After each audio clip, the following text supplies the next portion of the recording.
Well, hey, happy Tuesday. This is Derek Demore with Futures Demore and Futures Networks Live, and we're here to go over opening bell, positive points for breakfast, see how we did, and also the end of day calls, and hopefully where we're going. So, just wanted to go over kind of a sad place to go short, even though the call was for a short based on our back tested data. You can see the market. What's ironic is that we lose the NASDAQ, but if I would have entered right at the end of the 925 candle and maybe done a little limit order right where the orange is, we would have filled no problem. The MES, S&P was in a similar situation. So, it's one of those things where at market, you got to do it because that's what I do every day. But I would have really liked some type of a limit order. Now, the Russell was great because it had pulled back a little bit right under the 200 period. So I really liked the market entry on the Russell. And here's what happens. So you can see that the NAS goes down about 12 points and then wicks back and stops me out in the same candlestick. So very frustrating there. The S&P would have given me the perfect limit order right at the 10 period, which would have helped me to get out a little bit sooner. That was 1375 to 50. So a point and a half better limit order, still below the 2 points that one of our guys, JB, um, talks about, that really does the back testing on this. And we would have been able to get even a better limit order on the Russell, but in any case, the Russell fills no problem, 75 down to 65. We get stopped out on the NASDAQ, and then the finally hit right here and get the fill on our, well, not on that one. So I took one contract at 7.25, and then I waited, and then there we go. We finally get a fill right at 8. So, combo like 7,625, but I wanted to make sure I got it a 1. I pulled the our stop down to a quarter point after this low, and it came back quite a ways, but then we finally got our fill. So that's how the market went, 2 out of 3, not bad. And now we're going to go on to our limit orders. All right, and quickly on the limit orders, you can see where I put, there was some reasons why I had my limit order down at 11, and then the next one at 750 because we hadn't really crossed this 650, 42 of 650 on the S&P. I looked left. The old 200 was a good spot to get in, and it was this wick basically is what I was looking for, the prior wick, and then one DCA here, which is a pin bar doji back earlier this morning. So I thought that would be a good spot to get in. And after that, it looked like it could, I could stay, right above 14.1.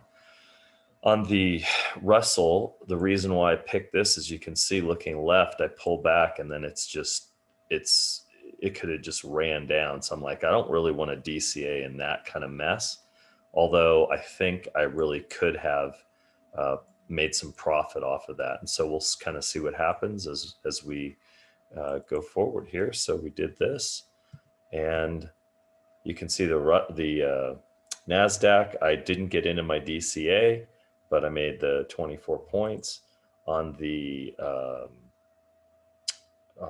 S&P, 11 went up to 16. Then we get into our DCA.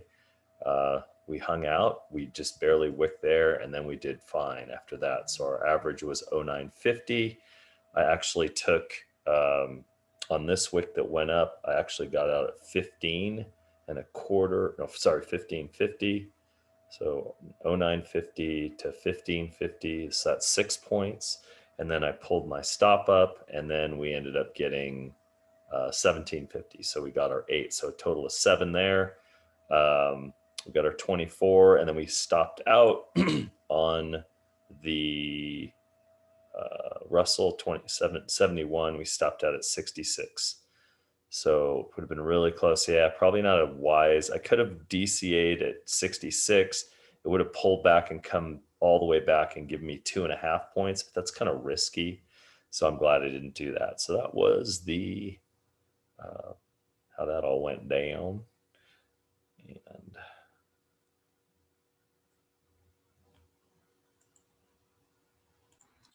Forgot to mention that since I'm on one computer, I hope that this is being recorded. I think the whole screen is being shared now. But anyway, so the right now my computer's running a little slow, but we did hit our spot. You can see that the two hit on the MES and NASDAQ, but the Russell just missed by a couple points. We're on the other side of this channel, which is good. We're above the 10 period EMA. Bottom support is 4191. We're 21-day EMA and 4200 support. So I put the EOD at 4202 and 4236. So I'll change that, and then let's look at the NAS. So very similar, but this is the only bullish market. 14036 is now bottom support, and I'd like to stay above that 114-118, which is right in here. And if we do that, I think we're good. It looks good right now as we're recording. So EOD 14092 or 14230. So on the Russell, very similar to the S&P, you can see it kicked onto the other side of the channel. Again, just missed by a couple points on the end of day. We tested the 50-day, the pivot point. We're right at the pivot point where we were when I looked at it, and we're going to stay on the other side of the channel. So if we close below it, then it's looking very, very bearish. So I'm looking at 2240 or 2296 end of day.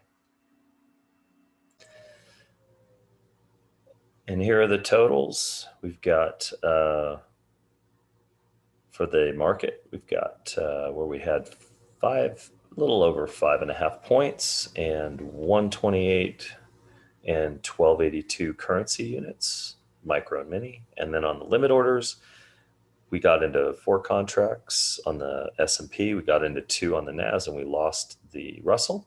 So we ended up for 26 points and 186 currency units on the micro and 1,860 on the mini. So thanks for being with Futures to More, Futures Networks Live, and Positive Points for Breakfast. And we will see you tomorrow. Aloha and mahalo.